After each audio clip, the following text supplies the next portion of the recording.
பார்த்தான். கங்கை எதிர்க்கரையில் என்றும் காணாத கோலாகலம். ஒரு பெரும் படை வந்து நதிக்கரையில் தங்கியிருப்பதாக தெரிந்தது.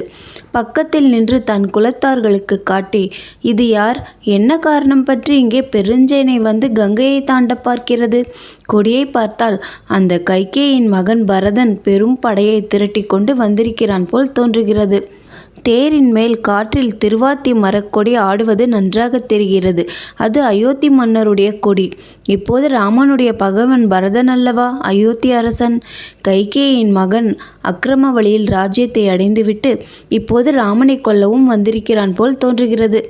நம்முடைய வீரர்களையும் இன்னும் கங்கை கரையில் நமக்கு சேர்ந்தவர்களையும் உடனே திரட்டி கங்கையை ஜாக்கிரதையாக காத்து நிற்க ஏற்பாடு செய்யுங்கள். ஓடங்களை கூட்டி அதில் ஆயுதங்களோடு வீரர்களை ஏற்றி யுத்தத்திற்கு ஆயத்தமாக இருக்க வேண்டும். பார்க்கலாம். இவர்கள் ராமனிடம் நல்ல எண்ணம் கொண்டவர்களாக இருந்தால் நதியை கடக்க உதவி செய்வோம். அல்லது கெட்ட எண்ணத்தோடு வந்திருப்பவர்களாக தெரிந்தால் இவர்களை இங்கேயே தடுத்துவிட வேண்டும். கங்கையை கடக்க விடக்கூடாது என்றான்.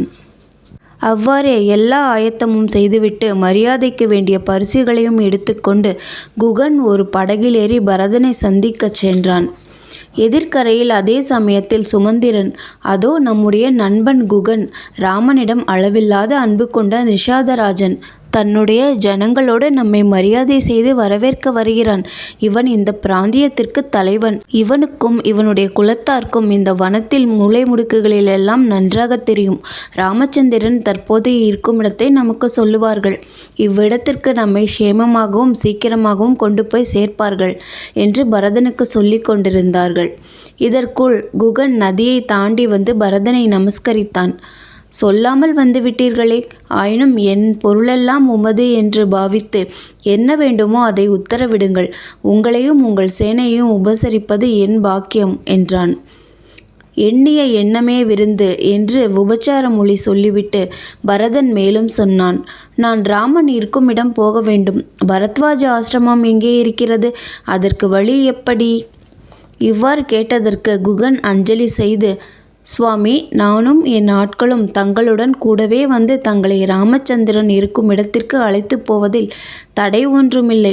எந்த அபாயமும் கஷ்டமும் இல்லாமல் கொண்டு போய் சேர்த்து விடுவோம்.